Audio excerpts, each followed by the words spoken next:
हिजड़वन का देखाना, अरे ई मेहरवन का देखाना, जे कई बहिनी बुआ छिनारी हिजड़वन के देखाना। भैया हमारे समीम अली जुगू जी की तरफ से ये अखाड़े का मर्यादा बचा हुआ था।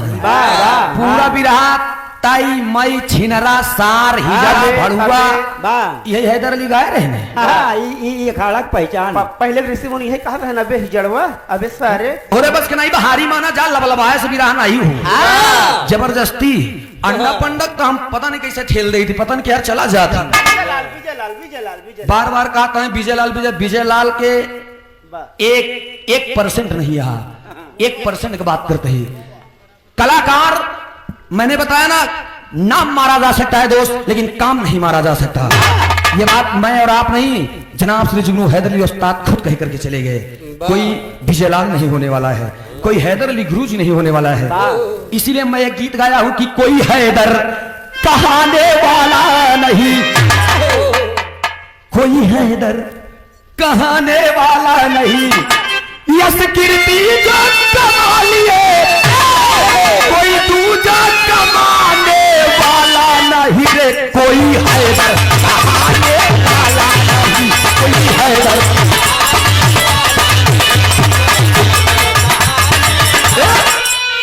एक काम गाया ही 50-60 हजार लोग प्यार दुलार दे हैं। बड़ा बेशर्मा बाटे बे, अरे बड़ा बेशर्मा बाटे थे। एकर सेंटेंस मिला नहीं रहन, एकर सेंटेंस मिलावा हंसा जी मिला नहीं रहन सेंटेंस समझा था। एकर सेंटेंस हम मिलाई वोट चाटे से काम। एक मिनट, एकर सेंटेंस हम मिलाई। अरे महाबेशर्मा बाटे तई, महाबेशर्मा बाटे तई, करम सब तईले बड़ा कुकरमा, महाबेशर्मा बाटे तई, करम कोरबा तई सारा कुकरमा। किसी बहुत बढ़िया गाई थीगा, लेकिन एक हम गावा नहीं सोचत रहे, लेकिन सुन ले। अरे ई हिजड़वन का देखाना, एक लाइन बस हो गया, सुना पहले बात आज ये गाना सुन ले। छोटा सा गाना गाओ दोस्त, आग लग गई है शरीर में, एक बात जान ले। इस समय के बात ये कब, समय की बात ये कब, जान ले। अरे ई हिजड़वन का देखाना, अरे ई मेहरवन का देखाना, जे कई बहिनी बुआ छिनारी हिजड़वन के देखाना।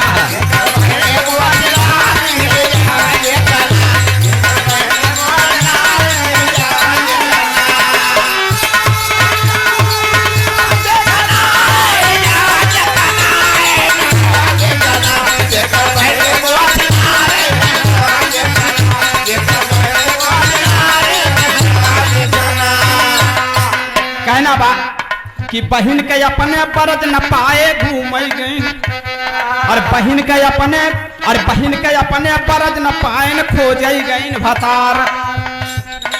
अरे लछमणी सारा पाई के देखा निकुरो निहन काट सारे, अरे मेहरवन का देखाना, अरे हिजड़वन का देखाना, और मुछवा देखा लिहन उपारी।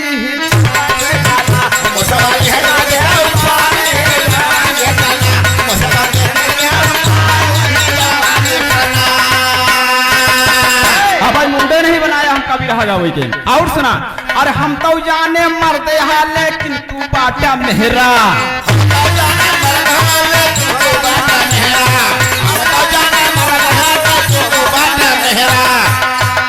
अरे नाक कटाए बहिनी घुमाई, अरे लइके कुरूप चेहराई मेहरवन का देखाना, अरे यही जड़वन का देखाना, मुछवा लिहलन सुना पारी।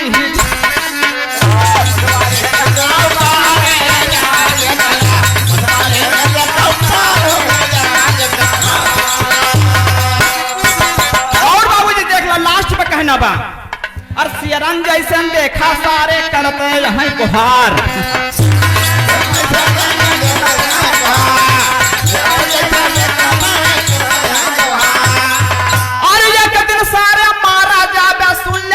रन मझारी मेहरवन का देखाना, अरे हिजड़वन का देखाना, होई लंका में अनियारी हिजड़वन के देखाना।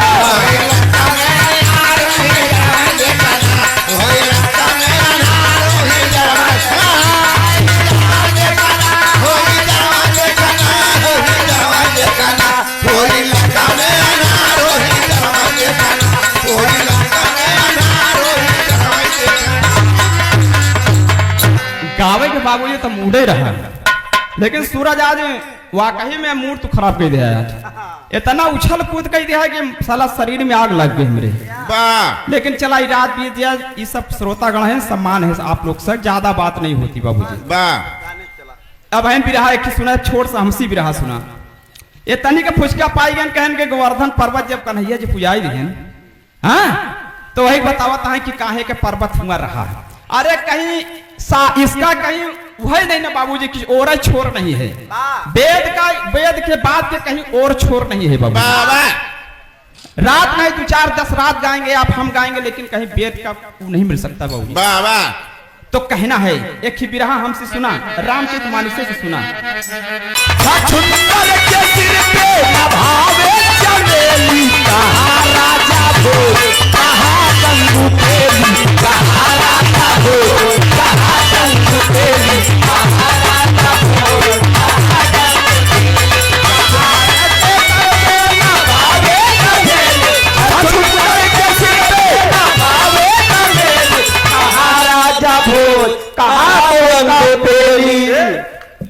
कट्टू रोहिया गाई जेकर बिटिया बहिन हर जाई, कट्टू रोहिया गाई जेकर बिटिया बहिन। और कहूं सुनो यहाँ का बा काने से ई जड़वन वाह वाह, सबसे अजमाई ले बा एक आध दिन अपने खाला के भेज देते 60 साल की उम्र में कहा गई। ज्यादा चच्चा तू ही ज्यादा स्टील बॉडी आ। बड़ी सुंदर बात देखा, बात जो भी हो पर्दे में हो अच्छी बात है। आपने कहा देखा 1 मिनट, अब बोले जी बराबर इशारा दे है। हाँ हाँ ठीक बात, हाउ जोन समझे रहे हम समझ ले। आप चचा बोले जी बड़ी सुंदर बात बा आप लोग सुना भैया हमारे समीम अली जुगनू जी की तरफ से। अरे वाह, ये अखाड़े का मर्यादा बचा हुआ था, वाह पूरा भी रहा ताई मई छिनरा सार हिजड़ा भड़ुआ, यही हैदर अली गाए रहे ने। ये अखाड़ा की पहचान। पहले ऋषि मुनि यही कहा रहे ना, बे जड़वा अबे सारे मर्यादा और सुना रही बात हमसे, चैलेंज है फटकम जाए न पूबिया तू गाये है फटका चुन चुन के जवाब दे, इतना माना। और सुना कहा भाई हिजड़वन के देखा हमका सुना, अरे हम लवंडा जी जाना, हम लवंडा जी जाना, जहाँ पर हो जा तू ठंडा, हम लवंडा जी जाना, जहाँ पर हो जा तू।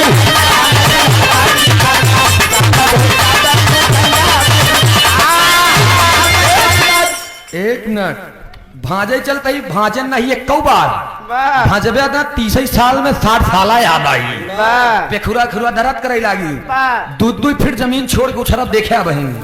हाँ दूध गाय के दूध पिया बहन, 6 लड़किया के बाप बताए। क्या बात? अब बताए लगे सुपंखा के लगे कि जेकर बिटिया बहन छिनार, एक बार तो भगाए रहा आधी मेरा रुगन माई बहन बिटिया के नहीं उबियान रहे, दोबारा यह हुआ कि भगाई दिया।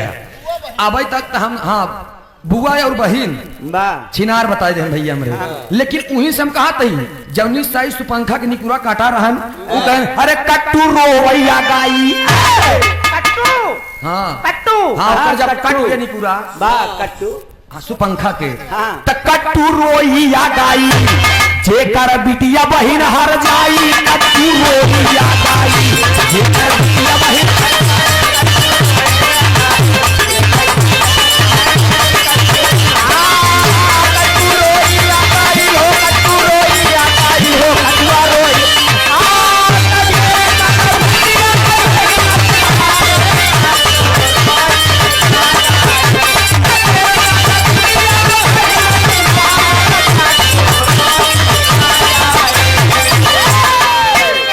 कट्टू रोई या गाई, जब आपन कर्म खराब करके निकुरा कटवाई जेकर खाला बाहर जाई, कट्टू रोई न गाई। पागल आओ खाला के कर रही जानता, सुपंखा के बहनी के बिटिया के नाम, बहनी के लड़कियन के नाम जाना था न जनब्या, न जनब्या कि कालिका दैत्य से शुरुआत किया है, कालिका दैत्य से बहुत सुंदर भी रहा। हम बताए ना कि अब लवंडा जी जाना, मतलब यही होता है, ई हमार लिखाया चापब हो जाए तो हम बैठे बैठे लिखत रहे, चापब हो जाबे तू ठंडा हम लवंडा जी जाना करते आ खिलवाड़ बेकार ऊपरी ना तो होती एक बार हम बरजिस्ता गाँव तो ककहारा गाँव समीम अली भैया इतना ध्यान दे आ ककहारा में छेड़ दे हमका सुना टीएनटी म्यूजिक पे सर्च करा लालजी लहरी उस्ताद स्वयं कहे हैं हमका कि सूरज यदुवंशी बेटवा आज मंच के माध्यम से 3 जून के पहाड़पुर के धरती में प्रोग्राम रहा कहना आज मंच के माध्यम से 95% दे देता ही टहर के गावा क्यों माइक लाल तो का पाई ना बा एक ट्रांसलेशन न ऊपर ट्रांसलेशन बोला ट्रांसलेशन है कौन ट्रांसलेशन है खड़ा होया बोला तो और 1 मिनट यूनिवर्सिटी से भैया हमारे बीए करे हैं आधार का कहा हम अंग्रेजी गाय दे हालत खराब होगी जवाब नहीं दे पाए दें जवाब टीरी लगा के गाय हाँ और सुना 1 मिनट बा तब बाल छीला था हाँ मनाई के यूनिवर्सिटी से बीए करे हैं भैया हमारे गदियानी वो इंग्लिश का इंग्लिश के दूसरी बात बा प्राइवेट पढ़ाओ तो होते तो 10-12 हजार मिले ये बात के जवाब नहीं दे पाए हमारे पहली बात दूसरी बात भैया कि हम बताए कि जहां तू विराह छोड़े आ गोवर्धन पर्वत पर विराह छोड़े रहे वहीं से हम विराह शुरुआत करे विराह सुने वाले बैठा है विराह सुने वाले पंचों मैंने बताया विराह का मतलब फिर मैंने उठाया हनुमान जी के लई आए कि उनकर वादा पूरा करवाए कि काहे बिन गोवर्धन जाए के कन्हैया जी स्वयं उठाए हुआ आशीर्वाद देन हैदर अली गुरु जी के अगर विराह याद करे होते हैं ना तो कसम खाए का यार रोवे की नहीं होते गोवर्धन पूजा के बाद अग्र पूजा रहन एक तोरे साथे जौन कोरस मास्टर और हारमोनियम ढोलक मास्टर जाके पूछ ले आप उनमें गाए हैं कि हे तात परम सौभाग्य हमारा आए श्री कृष्ण भगवान चौपाई दो है हैदर अली गुरु जी बोले हैं राधे श्याम में कैसे हे तात परम सौभाग्य हमारा अरे आए श्री कृष्ण भगवान आए श्री कृष्ण भगवान उनके सिवा इस सभा के अंदर कोई नहीं है पुरुष महान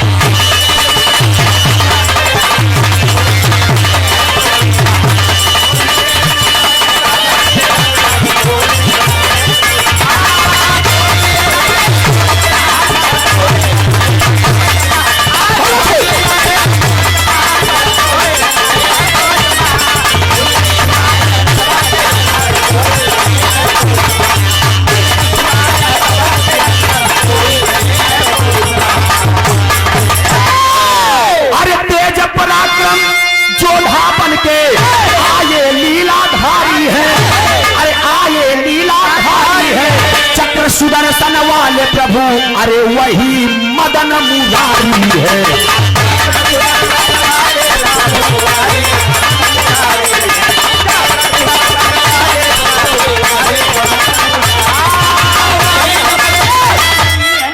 बस करा जाए दिया हम बतावत ही राधे श्याम है हैदर अली गुरु जी करे बात की बात विराह गायन अग्र पूजा जेमे हम बताए देते हैं हम रण छोड़ गवैया ना ये तजाना अगर चैलेंज दे थी तो निभाई थी जहां विराह छुटी रही वहीं से फिर हम शुरुआत कर थी देखा तोहरे बस के नहीं बहारी माना जा लबलबाए से विराह नहीं हूँ जबरदस्ती अंडा पंडक तो हम पता नहीं कैसे ठेल रही थी पता नहीं क्या चला जाता बार बार कहते हैं विजय लाल के 1% नहीं यहाँ 1% की बात करते ही कलाकार मैंने बताया ना नाम मारा जा सकता है दोस्त लेकिन काम नहीं मारा जा सकता ये बात मैं और आप नहीं जनाब श्री जुगनू हैदर अली उस्ताद खुद कह करके चले गए कोई विजय लाल नहीं होने वाला है कोई हैदर अली गुरु जी नहीं होने वाला है इसीलिए मैं एक गीत गाया हूं कि कोई हैदर कहाने वाला नहीं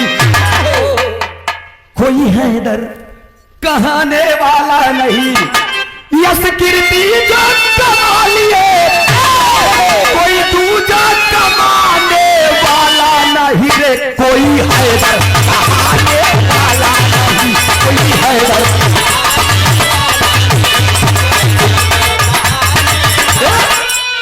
एक काम गाए ही 50-60 हजार लोग प्यार दुलार दे हैं ए भैया लेकिन वह यार वह खिसियान भी लरिया खंभा नोचे चाहे जितना खिसिया खंभा नोचे से काम ना हो पाई और एक बात भैया हमारे बिरहा सडियन लोग गीत सडियन हमसे सवाल करें 1 मिनट सवाल करें कि आल्हा में सवाल करें अरे कवन हो चिड़ैया बिना मुंह ना के भोजन करे कवन सर्प हरदम करे सुना फुफकार। हम बताई देते लेकिन इतना तुच्छ गवैया नहीं, यही तोरी नहीं सवाल करब। सवाल कही देम ना 6 महीना के समय देव, अगर खोज के बताई देब तो नाम बदल देब। सुना ये मन, एक मिनट, ये मन एक ऐसा चिड़ई है जो बिना मुंह का भोजन करता है। ये जो विचार आते हैं ना एमे मुंह नहीं पे समय विचार जौन आवत ही ओकर भोजन है मन के। और जौन सपवा कहा था हमेशा फुफुकार करता, निकुरा सांप या हमेशा फुरफुरात रहा था, हमेशा सांप नहीं करता रहा, सोवत रही तब फुफुआई, लेटरिंग करत रही तब फुफुआई। हाँ लेकिन फुफुआई हाँ। अब वेद में भेद नहीं, भेद है विद्वानों में, एक बोले से कौनो मतलब बा नहीं। वही हाल बा कुकुरी कितना कंठी बांध है, कुकुरी हाँ कुकुरी कितना कंठी बांध है, दोना चटबई तो करी। सांप कितनो फंसी कोरई लेकिन कटबई तो करी। जेकर लंठ बा स्वभाव ओकर जाय न प्रभाव, सुअर के कितनो तू न हो ससुर लोटबई तो करी। तो हम तनी के आज हमरे सुनी मिली भैया हमका आजमावत हो सके, आजमाई ले दोबारा आजमाऊबे नहीं, वादा है हमारा। हाँ 2-4 दिन भी रह गाऊ। आग लग गई, आग लग गई, आग लग गई, पता नहीं कैसे आग लग गई। भाई ना कौन कर रही तलवलाई जन का बुरोर लेके आवा भाई, पता नहीं कितना आग भभाप देने की। हाँ कईयो दिन भभाई। ए भैया करत यहाँ खिलवाड़ बेकार ऊपरी न तोसी एक बार। हम जौन गावत है का ध्यान दे, बड़का पंडा बनना चापा हो जाए तू ठंडा बड़का पंडा बने का से शुरू बात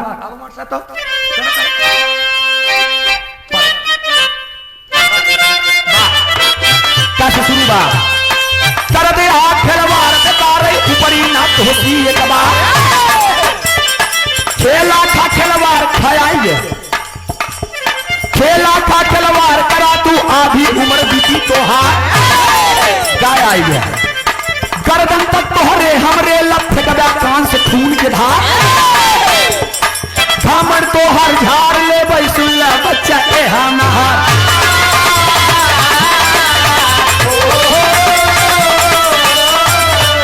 और कहा अंगा लील गए सुना, अंग में जे करे प्रभु समाया, अंग में जे करे प्रभु समाया।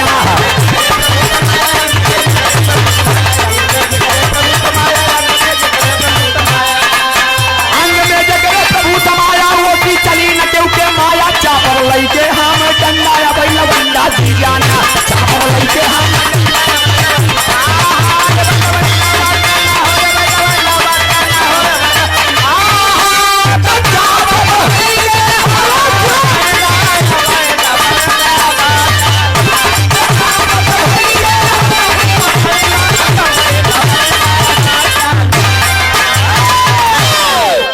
समीम अली भैया तू भूल गया, हम करे पहले एक बात कह रहे कि हमसे बड़ा झूठा और हमसे बड़ा सत्यवादी पौब्या ना बताए रहे करे बात पहले ककारा अधर तू खाली झूठ ही बोल प्या, तू खाली झूठ ही बोल प्या। और सूरज यादव बताई है सत्य करो ख्याल मुझे बला पर फिर कैसे शुरू करो ख्याल मुझे बला पर श्याम मुरारी आज के दिन खास खल भरी सभा में केस पकड़ की करत बारी। आज के दिन गस गर गई लाज है नाथ हमारी बिठा जिंदगानी। आज के दिन घड़ में वास करते राखा पद पानी। आज की फिर देखा एक लाइन और शुरू करते ही 1 मिनट का से बनी काया तेरी कंचन लहराया था कैसे। खास ख्याल करो ये गायन फूल फुलाया था कैसे। गा से गई माँ सीता बन में नैन लड़ाया था कैसे। घा से घोर बिया बन में प्रभु राम जी आया था कैसे। अंगा अंगा से अंग जोड़ जोड़ के चाम चढ़ाया था कैसे। सवालों पैदा हो ककहरा जात भाई में का इनके आगे रो इतना देते ही एक तो जवाब मिला नहीं। बताए ना बहन की एक 4 लाइन के भूमिका बोल रहे 42 का आए रहन 3 ठी आला तक जाए जा अब ना बोलब लेकिन अब हम ना बोलब यहीं से कान पकड़ ले। अब ना बोलब यथास की भारी रहे भार सा है हल्का गोता। अब तू खूब चिचिया पणवग नहीं हम नहीं जाने काहे कि ये बतावत है आप सब गंवार ना हया घमंड जी करा घमंडी में नहीं तू आ बतावा। हमने आपको कुछ नहीं कहा, मैंने ये कहा कि बड़े भैया हैं हमारे बहुत अच्छे कलाकार हैं आप, हमारे अखाड़े के सरताज हैं आप, ताज हैं। सीख ले के बदले आज जौन जौन सीख दे दे कि रे बाप रे बाप। अब पूरा जितना भी रहा गायन सब भी रहा में वही हाल बाकी ताई माई बे बड़ा बेशर्मा बाटे बे। अरे बड़ा बेशर्मा बाटे थे एकर सेंटेंस मिला नहीं रहन। एकर सेंटेंस मिलावा हंसा जी मिला नहीं रहन सेंटेंस। हाँ वोट समझत है? वोट एकर सेंटेंस हम मिलाई। बा वोट चाटे से काम। एक मिनट, एकर सेंटेंस हम मिलाई। अरे महाबेशरमा बाटे तई, महाबेशरमा बाटे तई, करम सब तईले बड़ा कुकरमा, महाबेशरमा बाटे तई, करम तोर बाटे सारा कुकरमा।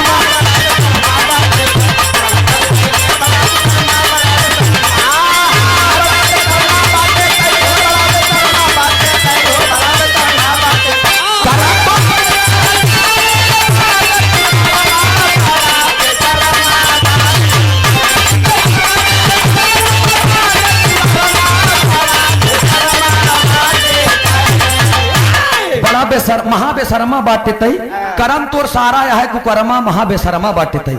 बांध दे फिर ककहरा से 4 लाइन के जा तो 4 लाइन फिर चौक दे देखा तुरंत बनावे।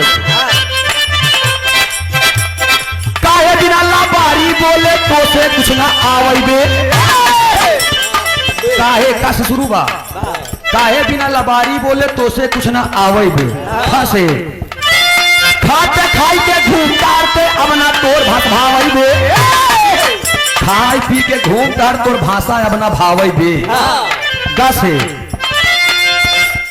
अब गुरूर सारा त्याग देते अब क्यों न सतावई बे,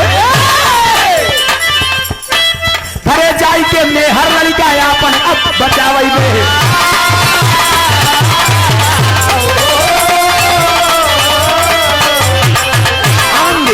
अंग के टूटी तोड़ ले मारी, अंग के टूटी तोड़ ले मारी,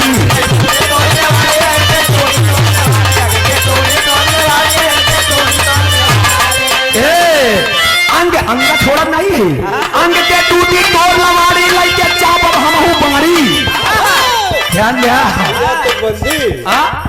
अंग के टूटी तोड़ ले मारी, लइके चाप अब हमहू बारी। तो से हमका नहीं डरना महाबेशरमा बाटे तई, तो से हमका नहीं डरना महाबेशरमा।